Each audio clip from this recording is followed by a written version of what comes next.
Hello friends, आप सभी लोगों को बेसब्री से इंतजार था एचडीएफसी बैंक के क्वार्टरली रिजल्ट एनालिसिस का। और क्वार्टरली रिजल्ट एनालिसिस का बेसब्री से इंतजार क्यों ना हो, क्योंकि अब जिस तरीके से फ्राइडे सेशन के अंदर एक सेलिंग आई और बैंकों के जो प्रोविजनल डेटा आए, उसके बाद सबसे पहले जिस मेजर बैंक का जो डिटरमाइनिंग फैक्टर है बैंक निफ्टी का, निफ्टी का और निफ्टी का, वो क्यों अछूता रह सकता है रिजल्ट एनालिसिस से। तो देखिएगा, रिजल्ट एनालिसिस करेंगे हम एचडीएफसी बैंक का। और एचडीएफसी बैंक के रिजल्ट एनालिसिस से पहले आपको कुछ चीज़ें डिस्क्लोज़र में आपको दे देते हैं। देखिएगा, ये वीडियो केवल और केवल एजुकेशनल पर्पसेस के लिए। कहीं पर भी आपको अगर ऐसा भाव होता है कि ये मेरी मंदी की या तेज़ी की पोजीशन इस शेयर में है, तो मैं आपको बता दूं, अभी हाल फिलहाल में अभी एट प्रेजेंट एचडीएफसी बैंक मैं किसी भी तरीके से मेरे फैमिली मेम्बर्स ओन नहीं करते हैं और ना हमारी इसके अंदर फ्यूचर्स में कोई पोजीशन है, न तेजी की न मंदी की। दूसरी बात, और इसके बाद जो मेन चीज़ है वो बता देता हूँ, क्योंकि एचडीएफसी बैंक एक डिटरमाइनिंग फैक्टर है, एक मेजर कंपोनेंट है इंडेक्स के अंदर, बैंक निफ्टी के अंदर, निफ्टी के अंदर और फाइनेंशियल निफ्टी में। और एज ए एक्टिव ट्रेडर मैं आपको बात करूं, क्योंकि मेरी बैंक निफ्टी में लगभग हमेशा पोजीशंस होती हैं लॉन्ग शॉर्ट दोनों साइड में। मेरी इस समय पर भी जो पोजीशंस हैं वो बैंक निफ्टी के अंदर हैं और उसका चलना या गिरना एचडीएफसी बैंक एक मुख्य निर्धारक के रूप में साबित होता है। तो यहाँ पर मैं आपको बता दूं कि इसकी वजह से आपको हो सकता है कि कहीं पर बायस लगे और मेरी जो पोजीशंस हैं वो स्लाइटली जो है मंदी की तरफ ही है। तो ये भी मैंने आपको एक बात डिस्क्लोज़ कर दी, क्योंकि डिस्क्लोजर सबसे पहले ज़रूरी होता है। अब बात करें कि देखिएगा, जब बैंकों के रिज़ल्ट की आज हम बात कर रहे हैं तो सबसे पहला मेजर बैंक है, हालांकि कोटक के भी रिज़ल्ट आज ही आए हैं, लेकिन जिससे दिशा निर्धारित होती है उस दिशा निर्धारित करने में एचडीएफसी बैंक की एक अहम भूमिका जो है बाज़ारों के लिए रहती है। आज प्रोविजनल डाटा अगर हम डिस्कस करें तो कोई जो है उसका औचित्य नहीं होगा, लेकिन प्रोविजनल डेटा से हमें ये पता चल गया था कि भाई साहब, डिपॉजिट यानी कि बैंकों की बैकबोन, जिससे बैंक लोन दे सके, यानी कि डिपॉजिट आएंगे तो लोन बांट सकता है। तो अल्टीमेटली जो डिपॉजिट ग्रोथ है वो अक्रॉस द बैंकिंग सेक्टर बहुत तेज़ी से गिरी थी, और यह हम ये कह सकते हैं कि एडवर्सली इफेक्ट कर रही थी पूरे बैंकिंग सिस्टम को। और उसके बाद देखिएगा, आरबीआई चिंता में आ गया और सेबी इसलिए चिंता में, भैया पैसा तो एफएनओ ट्रेड्स में आ रहा है। आरबीआई इसलिए चिंता में, यार सारा पैसा तुम शेयर बाजार में डाल रहे हो। तो बैंकों के जो अभी तक तो देखिएगा कोई रिस्क नहीं है, बट अगर ये प्रोसेस लंबी चलेगी और बैंकों को पैसा नहीं मिलेगा तो एक स्ट्रक्चरल डिफ़िकल्टीज़ जो हैं फाइनेंशियल सेक्टर के अंदर बैंकों को देखने के लिए मिल सकती है। तो ये तो है कुछ बेसिक बातें। अब जब आप कभी कोई रिजल्ट देखते हैं तो आपकी नज़र पड़ती है सीधी, यार सर ईपीएस देख लेते हैं, तो ईपीएस के बेस पर आप डिसीजन ले लेंगे। तो चलिए हम बात करते हैं, हम क्योंकि मार्च क्वार्टर से जून क्वार्टर के ही कंपैरिजन कर रहे हैं, बाकी हमें पीछे क्वार्टर हमने हालांकि स्क्रीन पे आपको दिखा रखे हैं, लेकिन उसका कोई औचित्य नहीं है, क्योंकि पिछले साल जब ये क्वार्टर था तो मर्जर हुआ नहीं था, तो अल्टीमेटली उसका कोई रेलेवेंसी है नहीं। हालांकि वो ट्रांसलेट करके दी हुए हैं, बट वो मैं एनालिसिस करने के लिए भी यूज़ नहीं करता हूँ। तो मेरा जो एनालिसिस होगा वो क्वार्टर ऑन क्वार्टर बेसिस पे होगा। तो क्वार्टर ऑन क्वार्टर बेसिस पे देखिए तो 21 रुपये 67 पैसे की ईपीएस जो है इन्होंने दिखाई थी पिछले क्वार्टर में, और उस क्वार्टर में जब 21 रुपये 67 पैसे की ईपीएस आई तो वो ईपीएस मतलब जो मार्च क्वार्टर थी उससे घटकर 21 रुपये 19 पैसे होगी डाइल्यूटेड ईपीएस की बात करें तो ये जो डाइल्यूटेड ईपीएस है इसकी अगर हम चर्चा करें तो ये जो डाइल्यूटेड ईपीएस है ये घटकर आ रही है, और अगर बेसिक ईपीएस की बात करें तो वो भी घटकर आ रही है, हालांकि मामूली से घटकर आ रही है। और बस यही देखते के साथ जो है ज़्यादातर एनालिसिस टीम मानते हैं अरे रिजल्ट तो खराब है यार, ईपीएस ही घट गई। चलिए इसको थोड़ा सा ब्रॉडली देखते हैं। असेट्स क्वालिटी, असेट्स क्वालिटी का मतलब है ग्रोस एनपीए, नेट एनपीए, यानी कि जो पैसा डूबने की संभावना है, यानी कि जो असेट डाउटफुल असेट्स हैं, लॉस असेट्स हैं या सब स्टैंडर्ड असेट्स हैं जो एनपीए की कैटेगरी में आती हैं, उनमें क्या चेंजेस हुए हैं, तो वो भी बढ़ के आई हैं। यानी कि जो बैड लोन के जो प्रोविजंस हैं वो बढ़े ना बढ़े, बट ग्रोस एनपीए बढ़ के आए हैं। यानी कि जो पैसा है डूबने की जो संभावना है वो 31,000 करोड़ से बढ़कर 33,000 करोड़ हो गई, यानी कि जहाँ पर लोन में डिफ़ॉल्ट चल रहे हैं। अब अगर हम बात करें कि नेट एनपीए यानी कि आफ्टर प्रोविजंस, वो अमाउंट भी 0.33 से बढ़कर 0.39 हुआ। तो आप ये कहेंगे कि जी असेट्स क्वालिटी भी डिटोरिएट हो गई, तो अल्टीमेटली रिजल्ट ख़राब है। ईपीएस भी घट रही है और असेट्स क्वालिटी भी घट रही है। अब ये दोनों चीज़ें पैरामीटर्स को देखते हुए आपको क्या लगेगा कि यार रिजल्ट तो बिल्कुल ख़राब है, दोनों चीज़ें तो घट गई, असेट्स क्वालिटी ख़राब हो गई, ईपीएस घट गई, और सारी दुनिया में इस बात की चर्चा पहले से ही है कि भाई डिपॉजिट बढ़ नहीं रहे बैंकों के। हालांकि इस बैंक के भी जो है कोई खास बढ़े नहीं, चलो उसकी भी चर्चा कर लेते हैं। तो देखिएगा डिपॉजिट की भी बात कर लेते हैं आपसे। तो देखिएगा डिपॉजिट जो थे इनके 31/3/2024 के जो क्वार्टर में थे, जो टोटल डिपॉजिट थे वो थे 23,79,786, यानी कि 23,79,786 करोड़। और अब कितना है? अभी भी उतना ही है, 23,79,084। तो वो भी नहीं है, बल्कि तकरीबन 700 करोड़ के आसपास घट ही गए। तो आप कहोगे अरे पूरे डिपॉजिट ही घट गई, तो पिछले 3 महीने में बैंक ने करा क्या? डिपॉजिट घट गए। तो आप कहोगे अरे सर यहाँ भी ख़राब है रिजल्ट, तो ये परफॉर्मेंस भी ख़राब है। चलो जी, इन्होंने लोन कितना बांटा है? तो एडवांसेस में देखेंगे तो एडवांसेस थे 24,84,841 करोड़। वो कितने अभी? 24,63,520 करोड़। तो वो भी तकरीबन जो है 21,000 करोड़ घट गए। अरे सर ये तो यहाँ भी ख़राब है, इसमें रिजल्ट एनालिसिस आप क्या करोगे? नहीं जी, मैं आपको एक ही बात बोलूँगा यहाँ पे कि ये सारी चीज़ें अगर आप प्राइमा फेसी देखेंगे तो आपको कोई भी बोल देगा अरे रिजल्ट ख़राब है, सब बकवास है। बट मैं ऐसा नहीं मानता, क्योंकि यहाँ पे रिजल्ट को जानने के लिए जिस चीज़ का आप इंतज़ार करते हैं कि कुछ डिफरेंट चीज़ें हम आपको साथ शेयर करेंगे, और डिफरेंट चीज़ें ये हैं कि रिजल्ट के अंदर बिटवीन द लाइंस क्या चीज़ें हैं, वही चीज़ सुनने के लिए आप मेरी वीडियो देख रहे हैं। तो आइएगा वो 3 चीज़ें मैं आपके साथ डिस्कस करता हूँ, जिसकी वजह से इस रिज़ल्ट को एनालिसिस करने में मज़ा भी आने वाला है और उसमें आपको एक समझ भी बढ़ने वाली है। तो अब बात करते हैं इसके अंदर जो दमदार चीज़ें हैं। मैं ज़्यादा लंबी डिस्कशन नहीं करूँगा, बट मैं आपके साथ एक सीधी सीधी बात करूँगा कि मुझे रिज़ल्ट जो है पॉजिटिव साइड में लग रहे हैं, न्यूट्रल टू पॉजिटिव। तो मैं अपना नेगेटिव व्यू नहीं बना रहा हूँ, और यहाँ पर जो चीज़ें हैं वो कोई बहुत अच्छी भी नहीं है, पर ये भी नहीं है ख़राब है। तो न्यूट्रल टू पॉजिटिव साइड में मैं हूँ, नेगेटिव साइड में नहीं हूँ मैं इस बार। और यहाँ पर रीज़न आप देखिएगा कि जब हम इस शेयर्स में मर्जर की भी अनाउंसमेंट हुई थी, तब भी हम ये कहते थे यार ये शेयर अभी नहीं चलेगा। हो सकता है कि शेयर अभी ना चले, आपको 3 महीने, 6 महीने, 9 महीने और हो सकता है कि परफॉर्मेंस ना आए शेयर प्राइस में, और हो सकता है कि ओवरऑल ब्रॉडर मार्केट में ही एक अच्छा करेक्शन हमारे को देखने के लिए मिल सकता है। लेकिन उन सबके बीच में 3 चीज़ें मैं जब आपको बताऊंगा तो देखिएगा, सबसे पहली चीज़ देखिएगा यहाँ पर ये जो अदर इनकम की फिगर है ना 18,166 करोड़, ये मैंने ऊपर स्क्रीन पे भी यहाँ पे लिखी हुई है। इस फिगर के अंदर 9,552 करोड़ एक कंपनी जो थी HDFC कैरेडिला फाइनेंस, वो इन्होंने सेल की थी उसके पैसे, क्योंकि वो मर्जर की शर्त थी कि वो कंपनी आपको मर्जर की अप्रूवल के अंदर ये शर्त थी कि ये कंपनी आपको बेचनी पड़ेगी। तो वो कंपनी इन्होंने बेच दी थी। उसके अंदर जो इनको नेट प्रोसीड्स मिली थी वो 9,552 करोड़ रुपए मिली थी।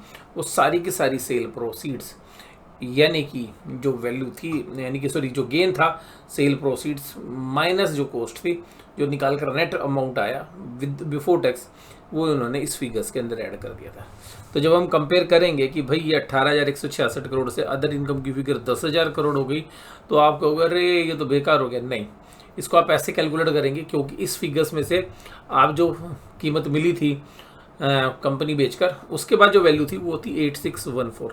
तो ये 8614 से अगर आप कंपेयर करेंगे तो अदर इनकम्स की जो फिगर है वो तकरीबन 2,000 करोड़ रुपए बढ़ के आई है पहली बार। तो जहाँ पर पिछली बार जो एडजस्टमेंट की थी उन्होंने, वो एक 9,552 करोड़ की एक फिगर्स यहाँ पर उनके पास प्रॉफिट में थी। अब इनका प्रॉफिट बढ़ के आया था पिछले क्वार्टर में 31/3/2024 को समझेंगे तो इस बार समझ में आएगा। फिर उन्होंने क्या किया, उन्होंने कहा यार प्रॉफिट तो आ गया इस बार, अब ये प्रॉफिट आ गया तो हमें कुछ ऐसी एसेट्स हैं जो मैनेजमेंट को पता होता है यार यहाँ पैसा डूब सकता है और डूबने की अच्छी संभावना है। तो मैनेजमेंट ने कहा यार इतना पैसा आया है, EPS बढ़ा के दिखा देंगे ना, पब्लिक अगली बार फिर डिमांड मांगेगी हमसे। तो जो बड़ी टॉप क्लास कंपनीज होती हैं वो एक चीज़ रखती हैं कि अपने प्रॉफिट को ना एक लेवल के आसपास मेंटेन रखती हैं जब तक कि जेन्युइनली प्रॉफिट ना बढ़ जाए। तो कंपनी ने डिसाइड किया कि चलो यार यहाँ पे ना प्रोविज़न बनाते हैं। तो नॉर्मली 2600 करोड़ 2800 करोड़ ऐसे प्रोविजंस हैं, 3000 करोड़ के आसपास के प्रोविजंस होते हैं। इन्होंने उस प्रोविजन में जो 13,511 करोड़ के प्रोविजंस थे उसमें से 10,900 करोड़ के एडिशनल प्रोविजन बना दिए, जिनको हम बोलते हैं फ्लोटिंग प्रोविजंस। ये बदल भी सकते हैं, पर बैंक ने कहा भाई मेरे को तो रिस्क लग रहा है, पता है और इस बार प्रॉफिट आया हमारे पास, निपटा दो इसको। तो कंपनी ने 10,900 यहाँ से उड़ा दिया। 10,900 का यार प्रॉफिट हटाओ 10,900 करोड़ का, ऊपर से सेल आई है, 10,900 का प्रोविजन बना के प्रॉफिट को कम कर दो। अब उसके बाद इन्होंने ऐसा क्यों किया, इनको एक दूसरा बेनिफिट भी आ रहा था। इस क्वार्टर के अंदर इनको एक टैक्स के बेनिफिट आए थे, और टैक्स के बेनिफिट आने की वजह से इनकी टैक्स की लायबिलिटी नहीं थी, बल्कि इनको 750 करोड़ रुपए एक्स्ट्रा मिले थे सरकार से, मतलब बुक एडजस्टमेंट करके। तो ये कह रहे हैं यार 750 करोड़ का यहाँ बेनिफिट आ रहा है, जो 5,000 करोड़ के आसपास की टैक्स लायबिलिटी बनती वो भी नहीं बनेगी, बल्कि 5700 करोड़ ये भी आते। तो इन्होंने कहा यार इसको भी हटाओ, ये भी जो बेनिफिट है, इन बेनिफिट की वजह से फ्लोटिंग प्रोविजन बना लेते इस बार। तो जो भी प्रॉफिट आए थे उन सबको एडजस्ट करके इन्होंने प्रॉफिट को वहीं पर रखा जहाँ पर कि ये पिछले क्वार्टर्स में देख रहे थे, उसी की इर्द गिर्द। तो अल्टीमेटली जो पूरा बिजनेस था वो स्टेबल था। दो चीज़ें इन्होंने करी, दो चीज़ें प्रॉफिट की आ रही थी, क्रेडिले का सेल प्रोसीड्स, और उसके बाद दूसरी चीज़ आ रही थी इनके पास टैक्स का बेनिफिट। तो इन्होंने कहा दोनों को उड़ाओ और उतने का ही प्रोविजन बना दो। तो अल्टीमेटली चीज़ें नलीफाई कर दी गई, यानी कि ना उसका एडिशनल प्रॉफिट आया ना एडिशनल लॉस आया। हालांकि इनकी एक अकाउंटिंग ट्रीटमेंट में मेरे को डाउट ये है कि इनको जो ये प्रोविजंस जो इन्होंने अदर इनकम्स की फिगर्स के अंदर जो सेल प्रोसीड दिखाई है ये सही नहीं है। ये जो है एक्सेप्शनल आइटम में दिखाते तो ज़्यादा अच्छी प्रेजेंटेशन आती, बट इन्होंने अदर इनकम में दिखाया। हालांकि कोटक महिंद्रा बैंक ने सिमिलर ट्रांजैक्शन इस क्वार्टर के अंदर एक्सेप्शनल आइटम में ही दिखाई है। ये मैंने पिछली बार भी कहा था कि एक्सेप्शनल आइटम में आता तो ज़्यादा अच्छे से जो है समझ में आता।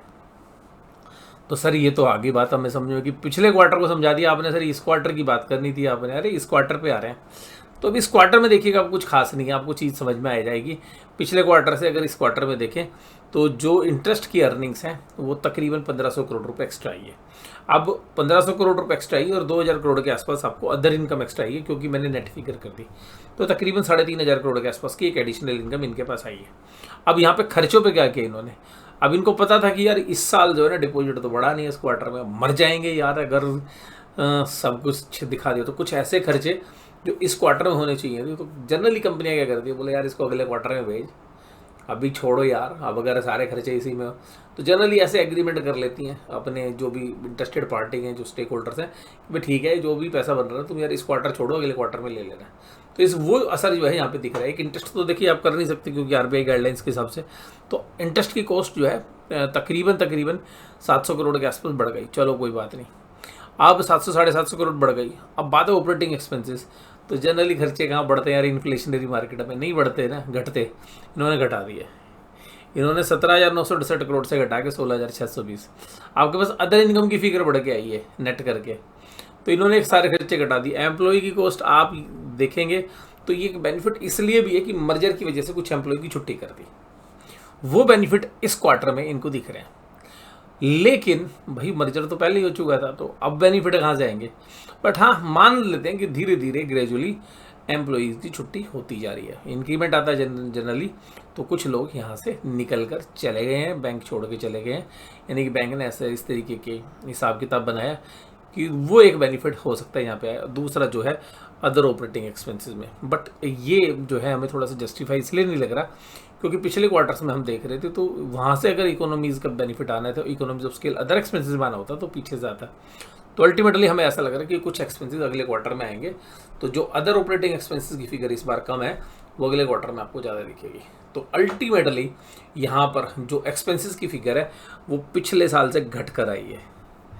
यानी कि पिछले साल 60,364, पिछले क्वार्टर में 60,364 करोड़ थी, 60,364 करोड़ वो घटकर हो गई है 59,816। तो अल्टीमेटली प्रॉफिट क्या होगा, प्रॉफिट तो बढ़ने नहीं चाहिए थे, लेकिन प्रॉफिट घटे क्यों है मैंने आपको बताया, क्योंकि जो फिगर्स है इसमें 9,000 करोड़ से ऊपर की फिगर क्या है आपके पास अदर इनकम की है, और अदर इनकम में वो क्रेडिला जो फाइनेंशियल सर्विसेज थी उसके पैसे हैं। तो अब यहाँ से अगर हम देखें तो 20,000 से 23,000 करोड़ के प्रॉफिट है। अब यहाँ से आपको समझ में आएगी कि ऑपरेटिंग प्रॉफिट में तकरीबन 15% के आसपास का जंप है। ये एग्जैक्टली 20,000 नहीं है, 20,000 कुछ अमाउंट निकलेगी, बट मैंने आपको मोटा मोटी बता दी। तो ऑपरेटिंग प्रॉफिट 15% के आसपास बढ़ के आया। प्रोविजन सिमिलरली जैसा पिछली बार था उसी के आसपास है, लेकिन यहाँ पर टैक्स देना है इस बार, और टैक्स दिया 5,000 करोड़। और जैसे ही टैक्स दिया तो जो भी एडिशनल कमाया इस बार सब टैक्स में, क्योंकि पिछले बार टैक्स का बेनिफिट था, इस बार टैक्स का बेनिफिट नहीं है, जिसकी वजह से ईपीएस घट गई। तो आप समझ गए होंगे कि जो भी परफॉर्मेंस है वो ख़राब नहीं है ईपीएस घटने के बावजूद भी, और वो आपको सेगमेंट रिपोर्ट में भी समझ में आ जाएगा। देखेंगे अगर सेगमेंट रिपोर्ट में प्रॉफिट्स देखें सेगमेंट रिपोर्ट में, तो आप पाएंगे कि जो ट्रेजरी इनकम थी, यानी कि जो आरबीआई के पैसा रखते थे या इन्वेस्टमेंट में रखते थे, वहाँ पे सब्सटेंशियली 7,000 करोड़ 6,500 करोड़ के आसपास के जो प्रॉफिट्स हैं वो घट कर आए हैं। लेकिन रिटेल बैंकिंग में 426 करोड़ के प्रॉफिट 5,821 हो गए। पिछली बार 426 इसलिए थे कि जो 10,900 करोड़ का फ्लोटिंग प्रोविजन था वो कुछ रिटेल बैंकिंग में गया था और कुछ होलसेल बैंकिंग में गया था, तो वो इस बार एडजस्ट हुआ नहीं, क्योंकि फ्लोटिंग प्रोविजन है नहीं, तो प्रोविजन इस बार कम बने। तो दोनों जगह आपको प्रॉफिट देखिएगा बम्पर दिखेंगे। होलसेल बैंकिंग में पिछले क्वार्टर से तकरीबन 2.5 गुना से के आसपास जो है होलसेल बैंकिंग का प्रॉफिट दिख रहा है, और 12 गुना जो प्रॉफिट है वो रिटेल बैंकिंग का दिख रहा है। रीज़न मैंने आपको बता दिया कि जो फ्लोटिंग प्रोविजन पिछली बार बन गए थे, तो इस बार इनके प्रोविजंस भी घटे हैं।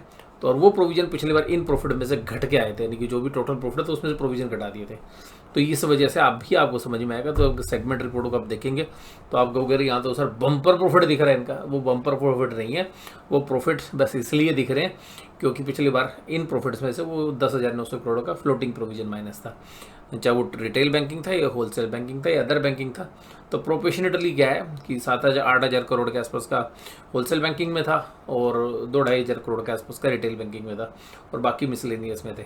तो इस तरीके से ये जो प्रॉफिट्स हैं आपको समझ में आएंगे कि जी ऑपरेटिंग प्रॉफिट वो जितने बाज़ारों में शायद खबर होगी कि जीपीएस घट गया, रिजल्ट अच्छे नहीं है, बट वो चीज़ें जो है हमें न्यूट्रल लग रहा है। हम ये भी नहीं कह रहे कि बहुत पॉजिटिव है, बट हमें न्यूट्रल लग रहा है। और अगर हम ईपीएस कंसोलिडेटेड बेसिस पे देखेंगे तो 23 रुपये 20 पैसे की ईपीएस, 21 रुपये 67 पैसे। तो कोई सब्सिडरी से भी कोई बहुत बड़ा सहारा नहीं मिला है, तो वहाँ भी कोई बहुत बड़ी ग्रोथ देखने के लिए नहीं मिली। मुझे लगता है कि ये जो वीडियो है ये आपके लिए काफ़ी यूज़फुल रहेगी समझने के लिए रिजल्ट। और आज की इस वीडियो में बस केवल इतना ही। वीडियो में जुड़े रहने के लिए आपका बहुत बहुत धन्यवाद। Thank you very much.